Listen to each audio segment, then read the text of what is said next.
everyone, welcome to Education Point. Yes, today we will discuss about the crop transplantation. What is the meaning of crop transplantation? Transplantation का मतलब होता है कि एक जगह से दूसरी जगह उसको इम्प्लांट कर देना. Is called a crop transplantation. तो इसके लिए करते क्या है? फर्स्टली एक छोटे लेवल पे, एक छोटे स्केल पे इन क्रॉप को ग्रो कराया जाता है. तो क्रॉप को ग्रो कराने के लिए एक सीड बेड या फिर कोई स्मॉल प्लॉट ले लेते हैं, कोई छोटा सा एग्रीकल्चर एरिया ले लेते हैं जहाँ पे इसको ग्रो कराना है. अप्रोप्रिएट कंडीशन मेंटेन करेंगे जो क्रॉप को चाहिए. जैसे अगर राइस को ग्रो करा रहे हैं तो बहुत सारा पानी चाहिए. तो यहाँ पे सपोज दैट यहाँ राइस के प्लांट को ग्रो कराया जा रहा है. तो राइस का प्लांट कैसे ग्रो कराते हैं? सीड डाल के ग्रो कराएंगे हम. ठीक है. तो सीड डालने पे यहाँ पे प्लांट हमें ग्रो होते हुए दिखाई दे जाएंगे. ठीक है. तो जब ये plant approximately 5 inch 5 to 10 inch के हो जा रहे हैं, तब हम इनको, जो हेल्दी प्लांट होंगे, उनको उठा उठा के एक एग्रीकल्चर लैंड, एक बड़ी फील्ड में लगा देंगे. क्यों एग्रीकल्चर फील्ड में हमने राइस के सीड क्यों स्प्रेड नहीं किए?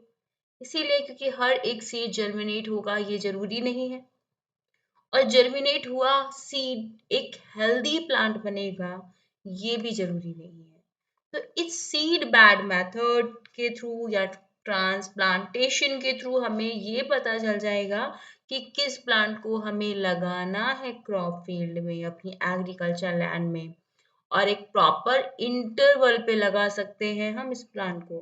अगर सीड को स्प्रेड किया होता तो एक प्रॉपर इंटरवल नहीं आ पाता, कहीं पे ज्यादा पास हो जाते, कम इंटरवल आ पाता, कहीं पे ज्यादा इंटरवल आ जाता है क्योंकि बीच बीच में सीड हो सकता है जर्मिनेट नहीं हुए होते. तो इस मेथड का मीनिंग पढ़ेंगे. Seed of rice and many vegetables. आपने मार्केट में देखा होगा टोमेटो, चिली, इन सब के छोटे छोटे प्लांटलेट बोलते हैं. छोटे प्लांट को small plant is called a plantlets. Market में प्लांटलेट्स आते हैं जिनको हम क्रॉप फील्ड में एक एप्रोप्रिएट मैनर और डिस्टेंस पे लगा देते हैं. Are sown is directly in a field. Seed, rice के सीड डायरेक्टली फील्ड में नहीं सो किए जाते क्योंकि उनका एक एप्रोप्रिएट डिस्टेंस मेंटेन होना बहुत जरूरी है, और राइस के सीड को जर्मिनेट होने के लिए बहुत पानी चाहिए होता है. In street they are firstly sown in a small plot और सीड बेड.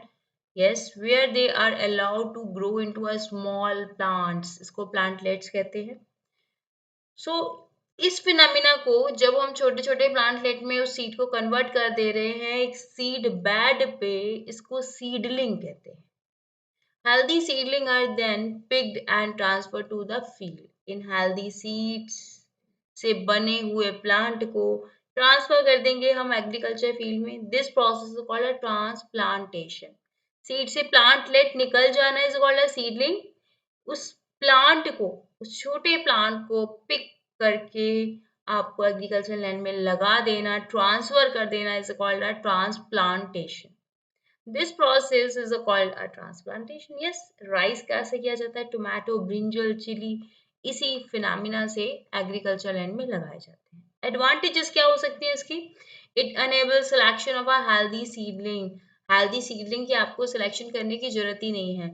आपको जो प्लांट हेल्थी दिखाई दे रहा है उसको हम प्लांट फील्ड पे लगा दे रहे हैं. It increase the crop yield. Yes, ऐसा करने से क्रॉप यील्ड भी बढ़ रही होगी. हेल्दी प्लांट को लगा रहे हैं हम, एक एप्रोप्रिएट डिस्टेंस पे लगा रहे हैं. It allow plantation of a seedling at a right interval, यानी right distance, so that each plant may get a uniform amount of sunlight. अगर बहुत पास पास में आ जाते हैं तो किसी को सनलाइट मिल पाती है, नहीं मिल पाती है. न्यूट्रिएंट डिफिशियंसी भी हो जाती है बहुत पास पास में प्लांट लगाने पे. तो यस, एक एप्रोप्रिएट और राइट इंटरवल मिल जाएगा जब हम ट्रांसप्लांटेशन कर रहे हैं. It promote proper growth of both root and shoot system of the plant. तो जब आपने एक appropriate distance दी है और मैन्योर और एक सुटेबल सॉइल दी है तो प्लांट एक प्रॉपर मैनर में ग्रोथ करेगा, उसका शूट पार्ट भी और रूट पार्ट भी. शूट पार्ट का मतलब होता है स्टेम, लीव्स, ब्रांचेस, फ्लावर, जो पार्ट एयर में है उसको शूट पार्ट कहते हैं. जो पार्ट मिट्टी में is called a root. Yes. So this crop transplantation, if any doubt and query you can comment me. आप मेरे से यहाँ पे क्वेश्चन भी पुट अप कर सकते हैं कमेंट सेक्शन में. Okay.